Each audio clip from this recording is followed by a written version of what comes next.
യേശുവെ നന്ദി, യേശു സ്തുതി. എൻ്റെ പേര് ജെയിംസ് എന്നാണ്. ഞാൻ വിഴിഞ്ഞത്തു നിന്നാണ് വരുന്നത്.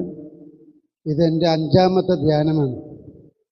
ഫസ്റ്റ് ധ്യാനത്തിന് വന്നപ്പോൾ ഈ ജപമാലയുടെ ഒരു മുത്ത് എങ്ങനെ എടുത്ത് പഠിക്കണമെന്ന് എനിക്ക് അറിഞ്ഞുകൂടാ.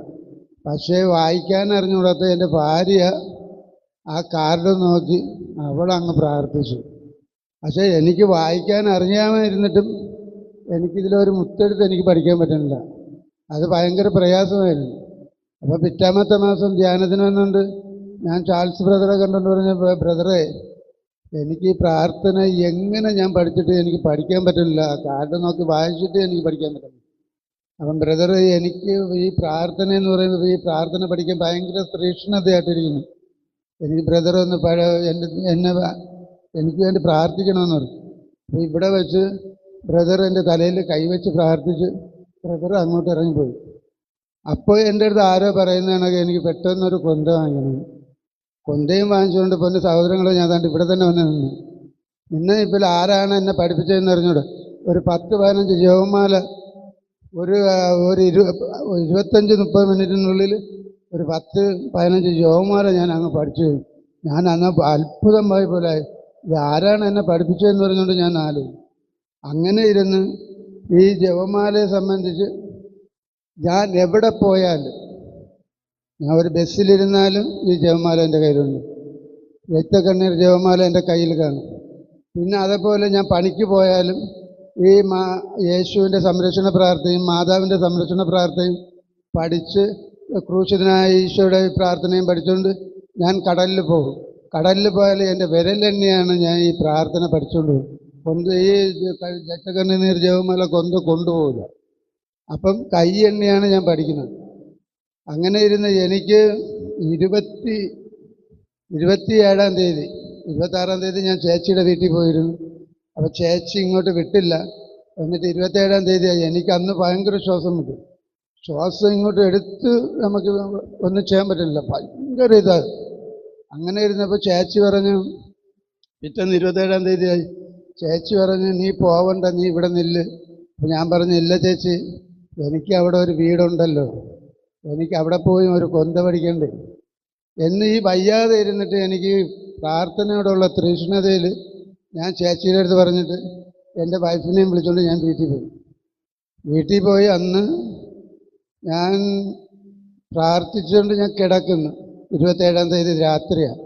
പ്രാർത്ഥിച്ചുകൊണ്ട് കിടക്കുന്ന സമയം എനിക്ക് എൻ്റെ മാതാവ് എൻ്റെ കട്ടിലിൻ്റെ അടുത്ത് അങ്ങോട്ട് പോകണം, ഇങ്ങോട്ട് വരണം, ഇങ്ങോട്ട് പോകണം, അങ്ങോട്ട് പോകണം. അപ്പോൾ അത് ഞാൻ വ്യക്തമായിട്ട് കാണുന്നു.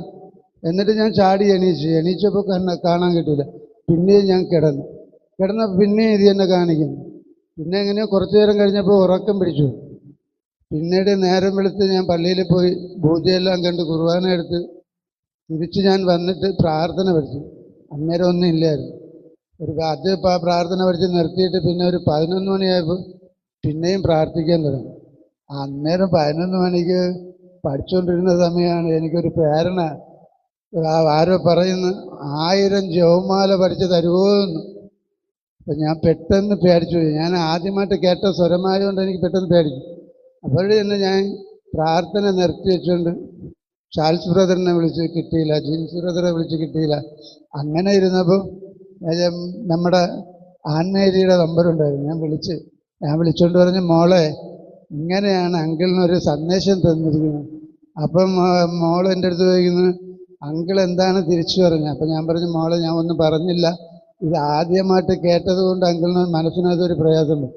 അപ്പോൾ ആ മോള് പറഞ്ഞു, അങ്കിൾ പേടിക്കണ്ട, ഞാൻ പറഞ്ഞു തരുന്ന ഒരു പ്രാർത്ഥന മാത്രം അങ്കിൾ പഠിച്ചുകൊണ്ട് ഈ ജപമാല പഠിക്കാൻ വേണ്ടി പറയും. ഞാൻ പറഞ്ഞു, മോളെ അത് യാതൊരു ജപമാല. അപ്പം മോൾ എൻ്റെ അടുത്ത് പറഞ്ഞതെന്ന് വേറെ ഒന്നുമില്ല, അങ്കിൾ ഇങ്ങനെ പ്രാർത്ഥിക്കുന്നു, അമ്മയും യേശുപ്പനും സഹായിച്ച 1000 അല്ല 1000-ൽ കൂടുതൽ ഞാൻ പഠിച്ചു തരാമെന്ന് പറഞ്ഞ് ഈ ഒരു പ്രാർത്ഥന പഠിച്ചുകൊണ്ട് ജപമാല പഠിക്കാൻ പറയും. അങ്ങനെ ജപമാല പഠിച്ച് 1000-ൽ കൂടുതൽ ജപമാല പഠിച്ചുകൊണ്ടാണ് ഞാൻ ഇവിടെ വന്നത്. അപ്പോൾ ഞാൻ ഈ സാക്ഷ്യം പറയാൻ കാര്യം, കുറേ എൻ്റെ കൂട്ടുകാരന്മാർ എൻ്റെ മരുമോനെയൊക്കെ ഞാൻ ഇവിടെ ധ്യാനത്തിന് കൊണ്ടുവന്നു.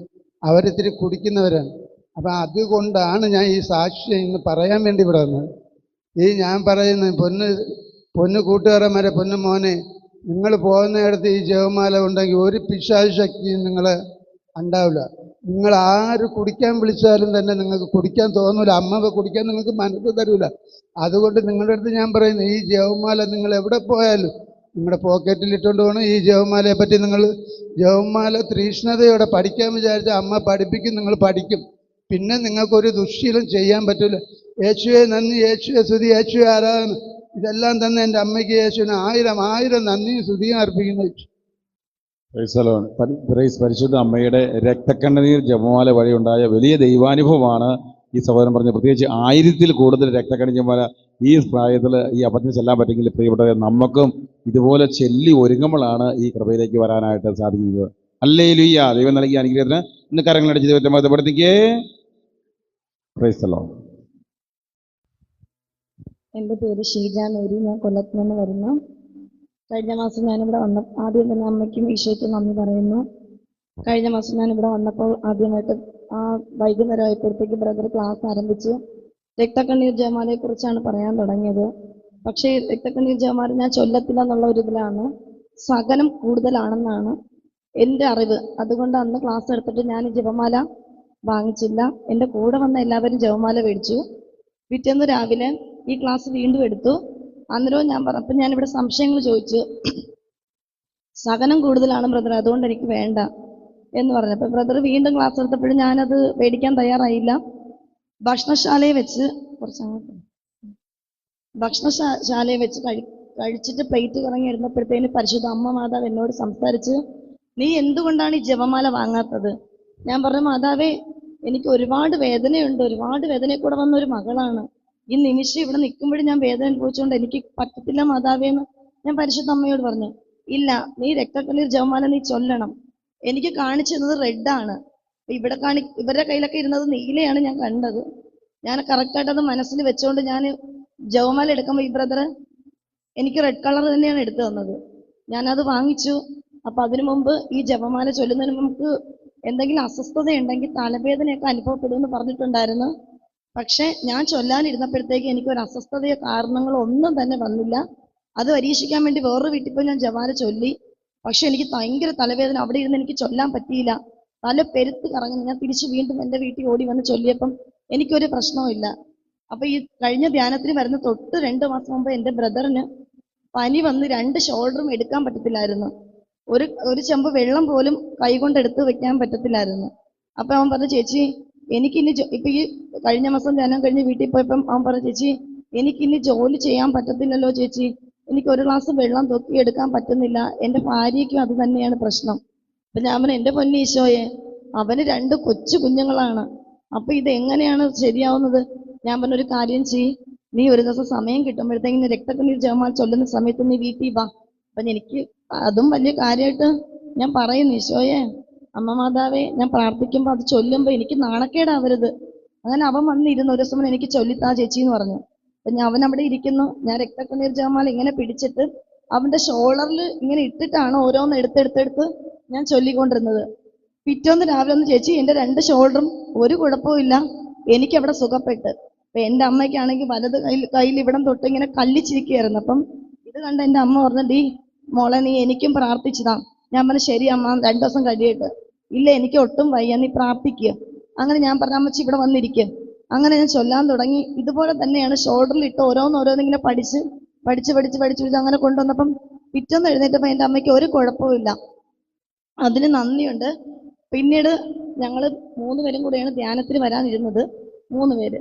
അപ്പം ഞങ്ങൾ കുറച്ച് ആൾക്കാരെ ഇങ്ങനെ 20 പേര് ഞങ്ങൾ സെലക്ട് ചെയ്ത് ധ്യാനത്തിന് കൊണ്ടുവരാൻ വേണ്ടിയിരുന്നു. ആ സമയത്തൊക്കെ ഞങ്ങൾക്ക് ഭയങ്കരമായ തടസ്സം. ഞങ്ങൾക്ക് തന്നെ ഇവിടെ എത്തിച്ചേരാൻ പറ്റുമെന്ന് തോന്നിയില്ല.